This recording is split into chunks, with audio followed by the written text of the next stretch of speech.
Deep in the misty hollows of eastern Kentucky, where sunlight struggles to pierce the ancient forest canopy, there once lived a family unlike any other. The Plummers, pale as moonlight, with eyes that seemed to glow in the darkness of their cave dwellings.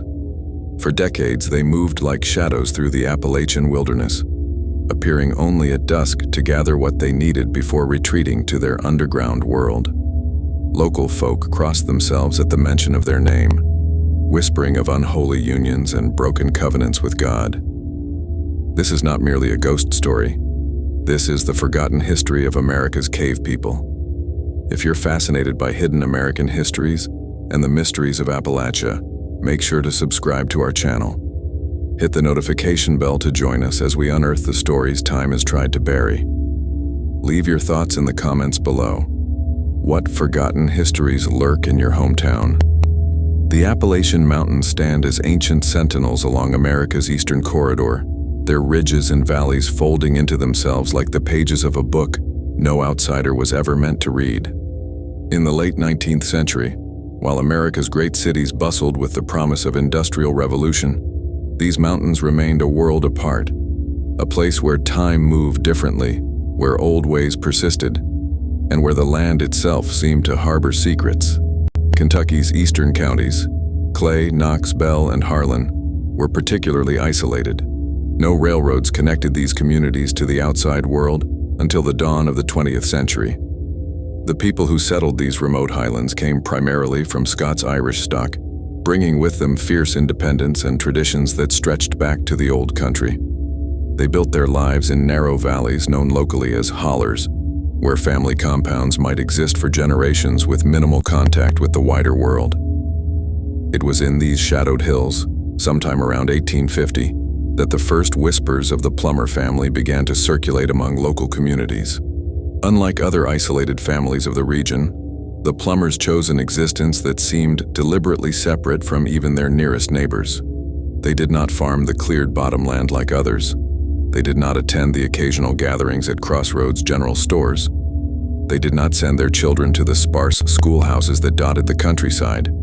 Instead, they made their homes in the natural limestone caves that honeycomb the hills of eastern Kentucky.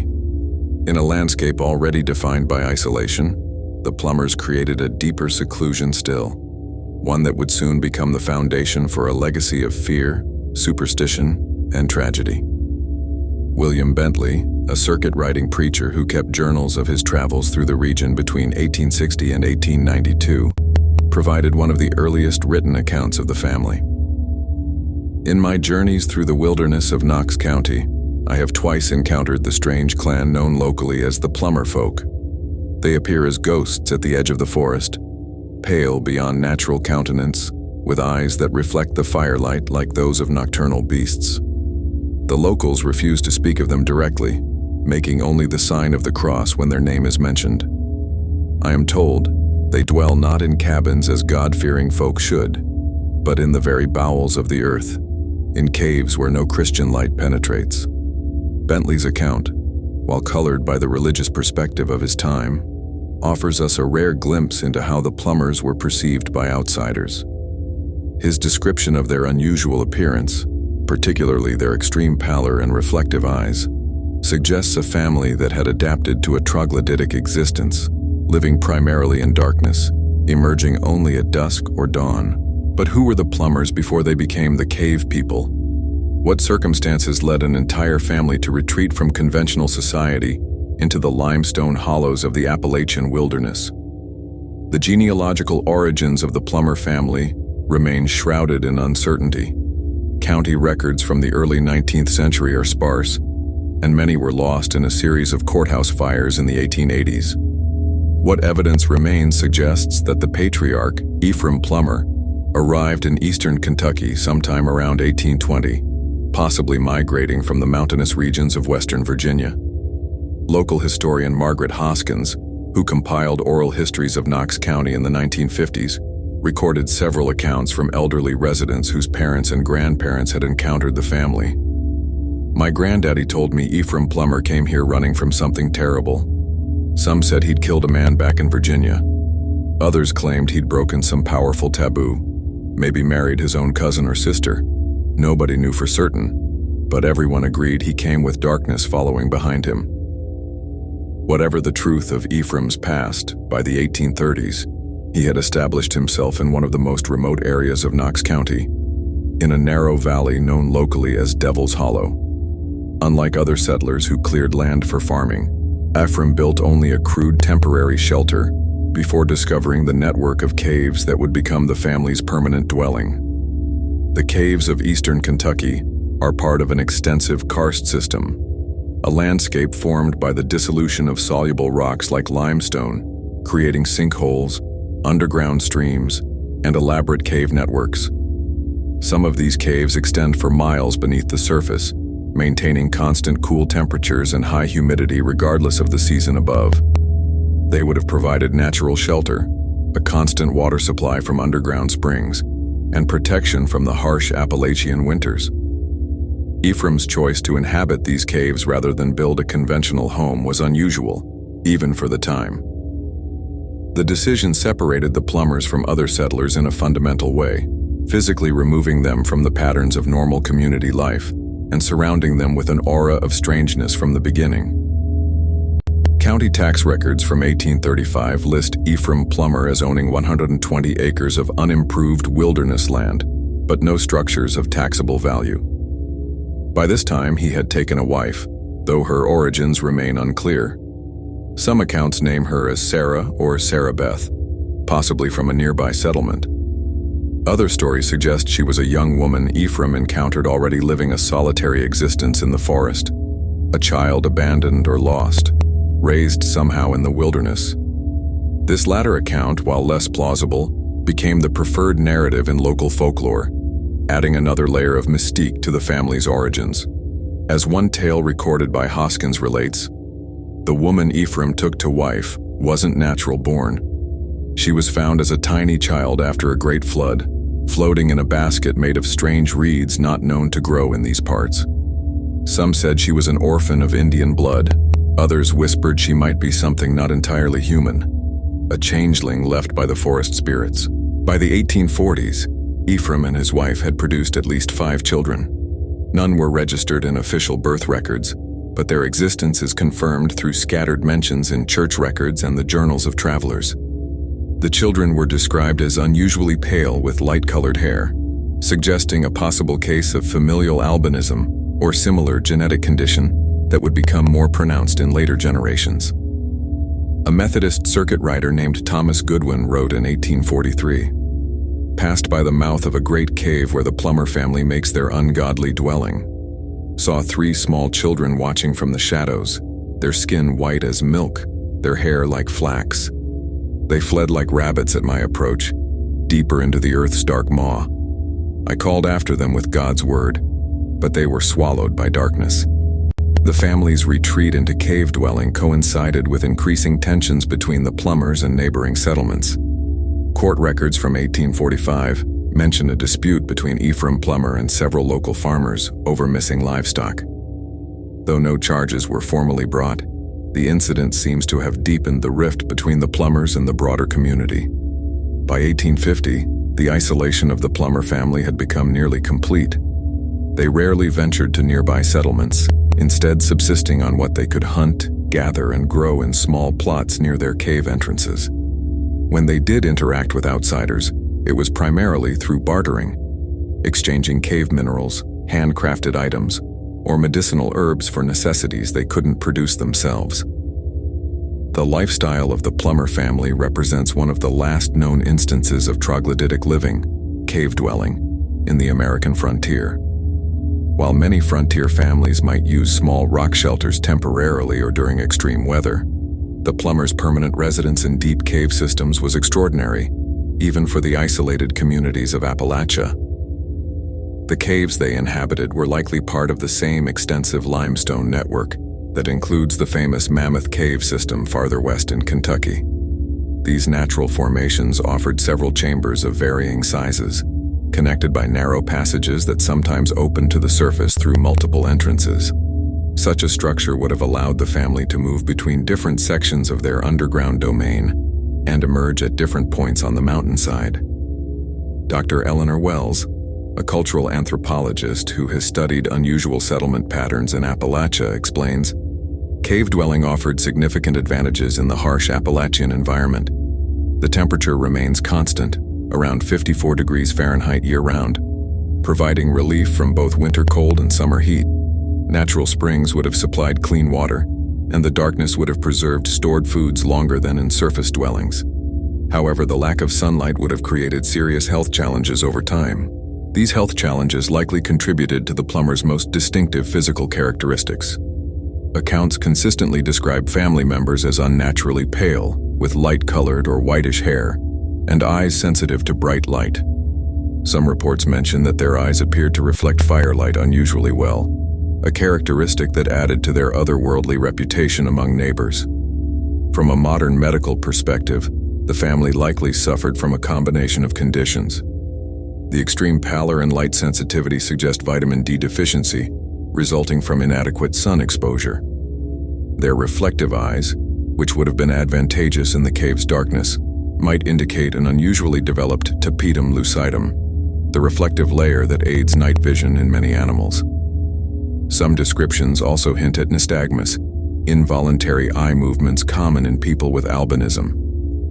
A regional newspaper, the Kentucky Mountain Chronicle, published a rare article about the family in 1872, following an encounter between a surveyor and several Plummer family members. The surveyor, Mr. James Harkins, reports encountering 3 adult males of the cave-dwelling Plummer clan while charting timber resources near Devil's Hollow. He describes them as spectral in appearance, moving with unusual quietness through the forest. Their skin appeared never to have known sunlight, and their eyes, large and pale, seemed to peer through the gloom with unnatural acuity. When approached, they melted back into the forest without speaking. The Plummers' daily life involved adaptations to their underground environment that seemed alien to their surface-dwelling neighbors. They reportedly used animal fat lamps and carefully managed fire resources to provide light in their cave home. They developed techniques for growing certain plants, particularly root vegetables and fungi, in the cave's entrance zones where minimal light penetrated. Their diet likely consisted of forest game, fish from underground streams, wild plants, and whatever they could cultivate near cave entrances. Archaeological investigations in the region in the 1970s discovered evidence of habitation in several cave systems, including primitive tools, modified cave spaces, and the remains of cooking fires, findings consistent with the accounts of the Plummer family's lifestyle. Children born into this underground world would have known no other existence. Raised in perpetual twilight or darkness, they developed heightened senses of hearing and touch. According to local stories, Plummer children could navigate the pitch-black passages of their cave home without any light at all, and could move through the forest at night with the sureness of nocturnal animals. One particularly detailed account comes from Dr. Silas Montgomery, a physician who claimed to have treated a Plummer child for a broken arm in 1875. The boy, perhaps 10 years of age, was brought to me by an older male relative after sustaining a fracture from a fall within their cave dwelling. What struck me most was not the injury, but the child's extraordinary adaptations to his unusual upbringing. His pupils, when I examined them by lamplight, dilated to an extent I've never observed in any patient, suggesting eyes adapted for seeing in extreme darkness. His skin was not merely pale but nearly translucent, with blue veins clearly visible beneath the surface. Most remarkable was his acute hearing. He reacted to sounds I myself could barely perceive. When I spoke to him, he answered in a strange, halting manner, as though English were a language he seldom used. By the 1870s, the Plummers' unusual lifestyle and appearance had transformed them from merely eccentric neighbors into figures of superstition and fear throughout the region. Their rare appearances, typically at dusk or dawn, their pale forms moving silently through the forest, became the foundation for increasingly elaborate local legends. The isolation of Appalachian communities created fertile ground for folklore. With limited access to education or scientific understanding, local populations often explained unusual phenomena through supernatural frameworks. The Plummers, with their cave existence and strange appearance, became perfect subjects for such interpretations. Oral histories collected from the region reveal how the family was gradually transformed in local consciousness from human outsiders to something more sinister. Sarah McCreary, born in 1890, recalled stories her grandmother told. Granny said when she was a girl, people knew not to go near Devil's Hollow after dark. That was Plummer territory.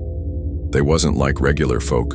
Their eyes could see in pitch darkness, and they moved without making a sound.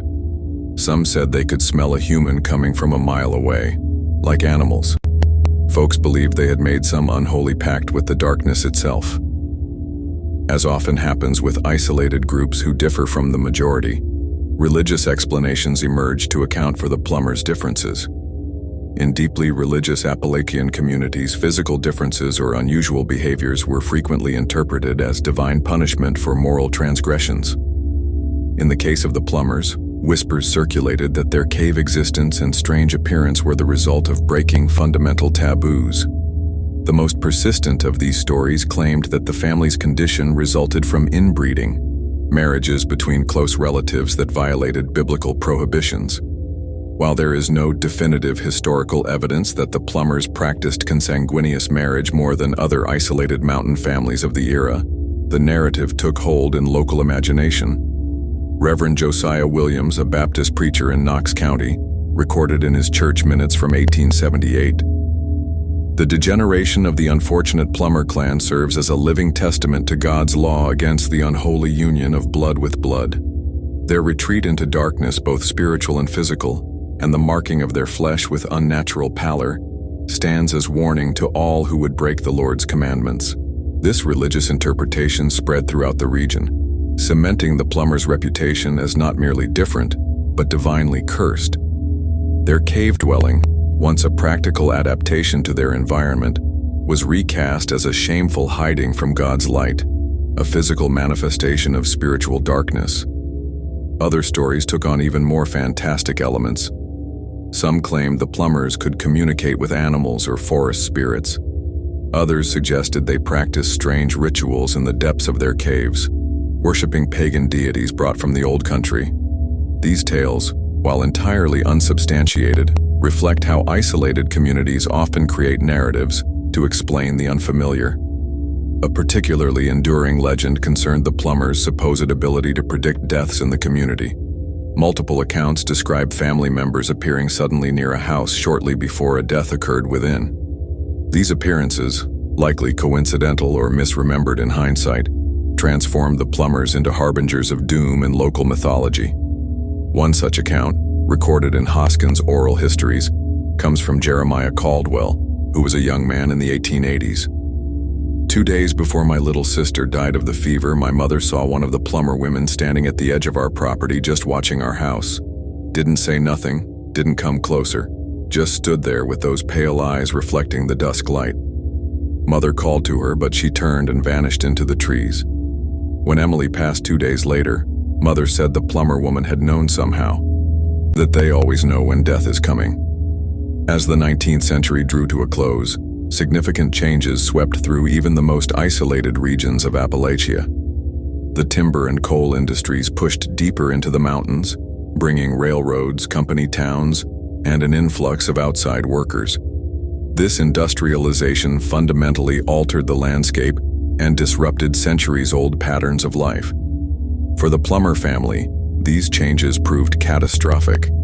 Logging operations in the 1890s deforested large portions of their territory, destroying the ecosystem they relied upon, and exposing their once hidden cave entrances to greater visibility. Coal companies, searching for new seams to exploit, conducted surveys that brought strangers deep into areas the Plummers had long considered their exclusive domain. A report from the Eastern Kentucky Mining Company in 1895 mentions an unexpected encounter. Survey team reports discovering evidence of human habitation in cave systems along the eastern ridge of the proposed mining area. Several individuals described as unusual in appearance were observed fleeing deeper into the cave network upon contact. Team leader recommends avoiding this section due to potential complications with existing occupants and instability of the cavern structures. The industrial encroachment coincided with another threat to the family: disease. The Plummers' isolated existence had left them without immunity to common illnesses. As outside contact increased, they faced exposure to pathogens their systems were ill-equipped to fight.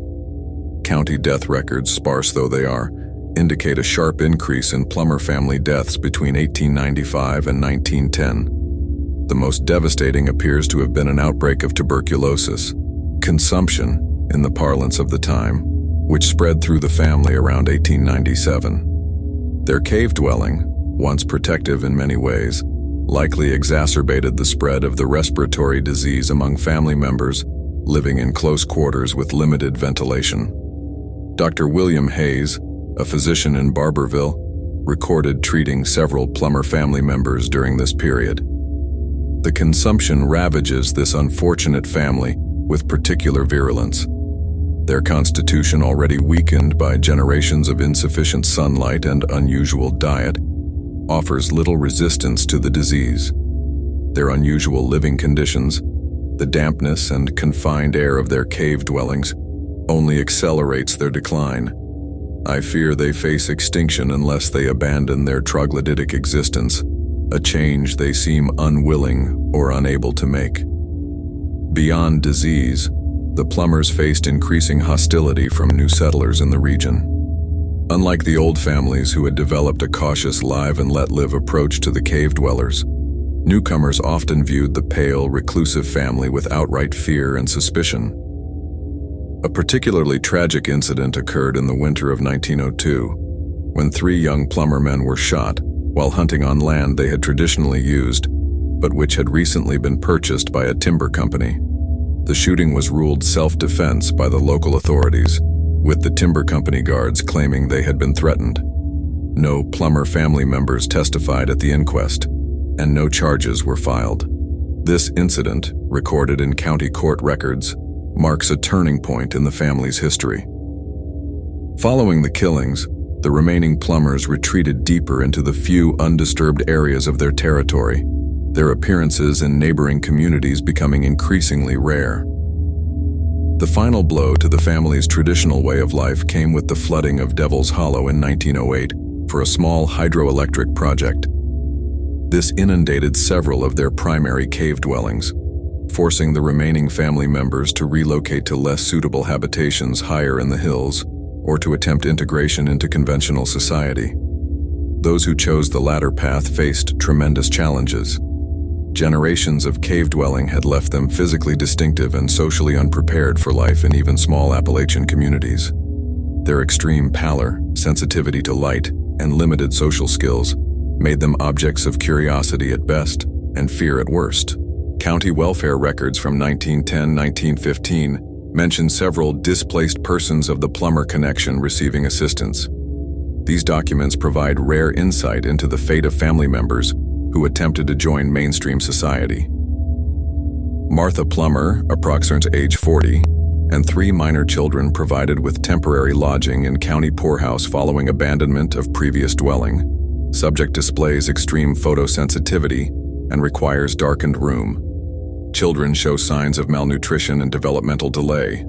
Eldest child, female, approximately age 12, demonstrates inability to communicate normally but shows aptitude for handcrafts. By 1920, the Plummers as a distinct community had effectively ceased to exist.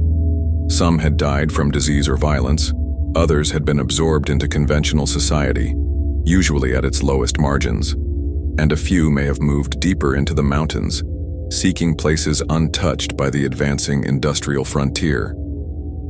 The 1920 census for Knox County lists only 7 individuals with the Plummer surname, all living in conventional housing.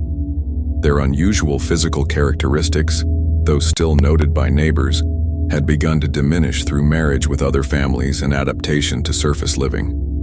Though the Plummers themselves faded from the hills of eastern Kentucky, their legacy persisted in the region's folklore and collective memory. Throughout the 20th century, Plummer stories remained a staple of local oral tradition, often told to frighten children or explain mysterious occurrences. The caves once inhabited by the family acquired a reputation for being haunted or cursed. Even after scientific exploration revealed them to be merely natural formations, local residents often avoided these sites, particularly after dark. The association between the Plummers and their underground domain was so strong that any unusual experience in the forest near their former territory was attributed to their lingering presence. Folklorist Richard Burke, who conducted field research in eastern Kentucky during the 1960s, recorded dozens of Plummer-related stories that had evolved over generations. What's fascinating about the Plummer legends is how they've transformed over time to address contemporary anxieties. In the early 20th century, they were cautionary tales about the consequences of isolation and inbreeding. By the 1950s, they had evolved into stories about wild people who might snatch unwary children, reflecting post-war anxieties about family security. Today, they've merged with broader Appalachian cryptid lore, with the Plummer people described almost as a subspecies of human adapted to underground living. The Plummer's story also left a mark on how the region was perceived by outsiders. Early anthropological studies of Appalachian communities sometimes cited the family as an extreme example of the consequences of mountain isolation, often in exaggerated or sensationalized terms. A 1927 article in a national magazine described the Plummers as cave-dwelling degenerates who represented the furthest regression possible in American frontier stock. Such accounts, while academically discredited, contributed to harmful stereotypes about Appalachian communities that persisted for decades. In more recent years, medical researchers have suggested that the Plummers may have suffered from a combination of albinism, vitamin D deficiency, and other conditions exacerbated by their unusual lifestyle. Their story has been re-examined as a case study in how environmental adaptation, genetic factors, and social isolation can interact to produce distinctive physical and cultural characteristics. Dr. Margaret Collins, a medical historian who has studied unusual Appalachian family groups, offers a more compassionate interpretation. The Plummers represent an extraordinary example of human adaptation to unusual circumstances. Rather than viewing them through the lens of superstition or moral judgment, we should recognize their cave-dwelling lifestyle as an innovative response to their environment and social situation.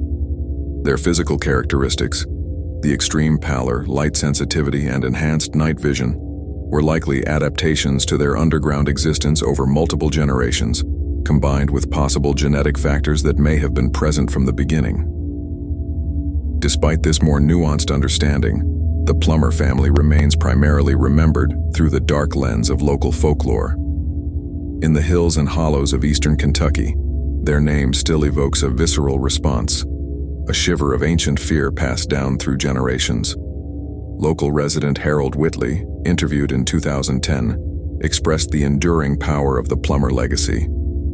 "My granddaddy used to tell me about the Plummer folk when I was small, said they could see in the pitch dark, move without making a sound, and knew all the secret places under the mountains. I'm an educated man, went to college and all, but I still won't go near certain caves around here after the sun sets. Some things just get in your blood when you grow up in these hills, and the stories of the cave people are part of who we are."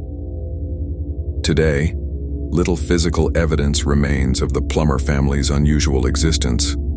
The caves they once inhabited have been altered by mining, flooding, and natural processes. The forests they hunted have been cut and regrown several times. Their graves, if they maintained any formal burial grounds, have been lost to time and development.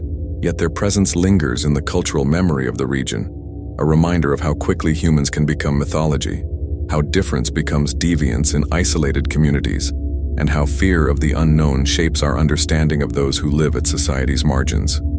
The story of the Plummers invites us to consider broader questions about human adaptation, the consequences of isolation, and our tendency to create monsters from those we don't understand.